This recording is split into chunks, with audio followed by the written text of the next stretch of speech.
makikita nyo ngayon kung paano pagkuha ng purong sukang tuba.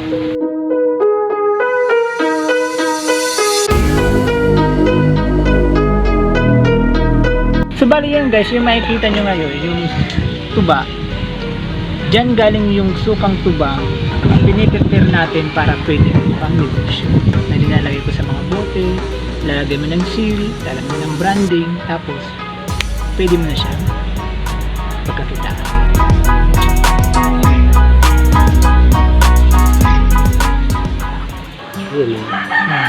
Yan, nakalagay lang yung sa lalagay ng soft drinks na may tela, tapos yung katas niyan. Yan.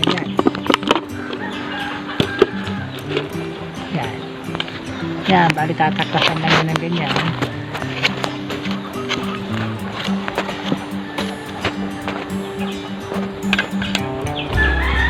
Yan. Tapos nilalagyan ng ginawa niya lang ng soft drinks.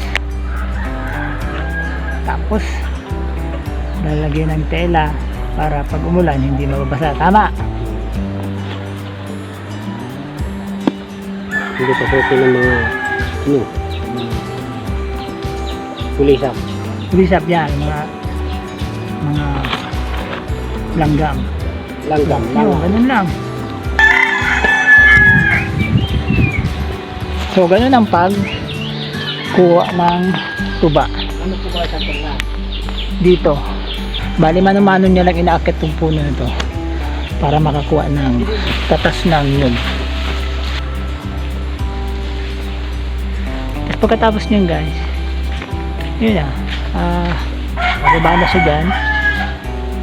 At bukas pwede na makita nyo, bukas may laman na yan.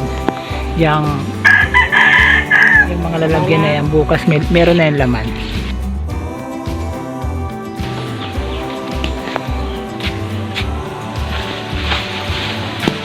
Huy.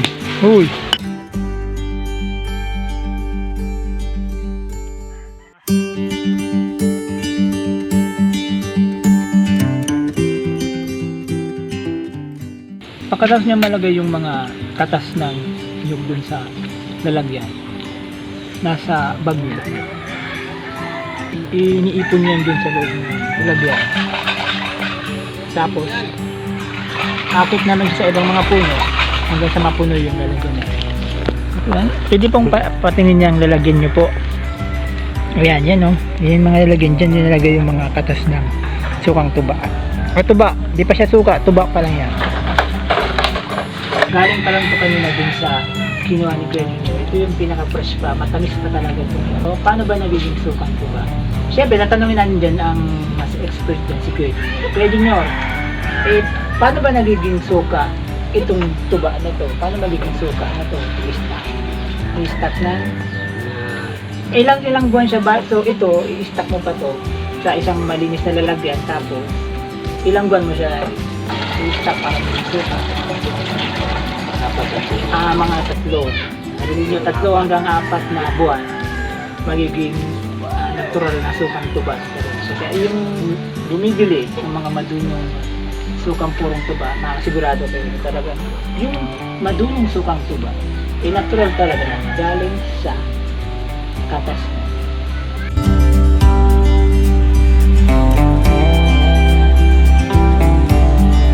Ma'am, ano po bang ginagawa nyo, ma'am? Ano bang tawag dyan sa anong yan? Bakit may pagganyan-ganyan kayo? Bakit may mga tali dito? Tapos hinihila, parang ganon? Yeah, hinihila. Para po saan yan, ma'am? Sa, ang tawag dun? Yung tawag dito sa amin is lignos. Lignos, parang mga mga ibon. Oo, na kain ng palay. Ayun, tulad nun, oh. Dalawang yun na lumilipad. Hindi sa yan. Tulad niyan, yan ibon na yan na kumakain ng mga mga prutas na yan. Yan, ibon ba yan dapat? Ito pala yung dalawang container na suka na galing pa dun sa probinsya ng aking uncle, kung saan ilalagay natin to dito sa malinis na lalagyan. Meron ditong plastic bottles, merong 1 liter at 500 ml. Bali ilalagay lang natin to dito, tapos lalagyan natin ng logo, tapos si Sil, pwede na itong ibenta. Tara.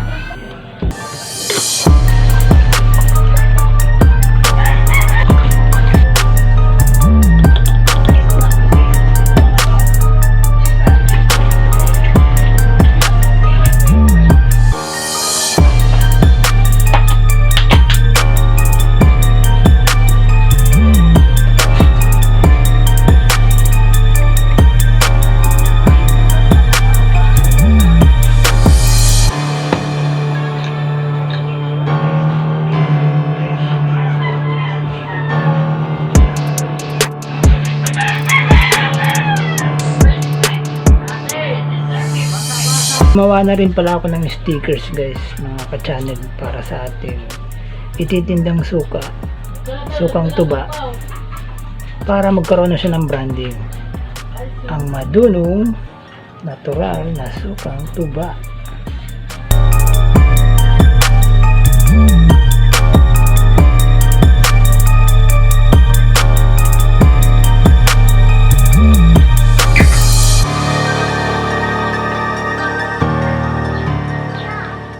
Ito isang litro, mas yung maliit 500 ml.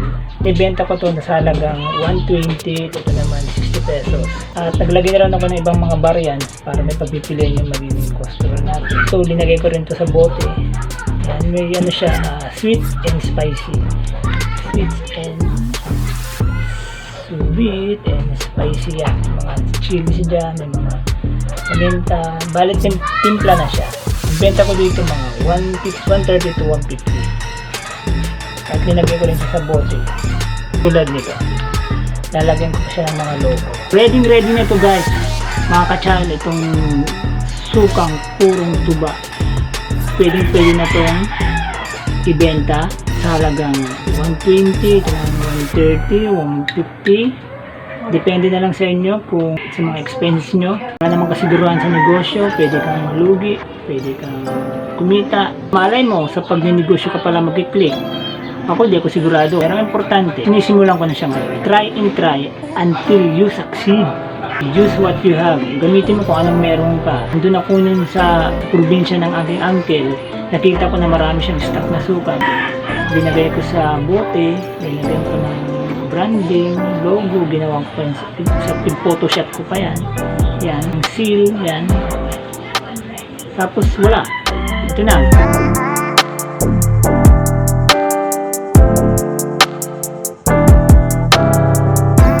Para sa mga business video, idea, upcoming videos ko pang i-upload, please like, comment, huwag mong kalilimutan na mag-subscribe dito sa channel. Salamat sa suporta. We'll see you again next time. Peace.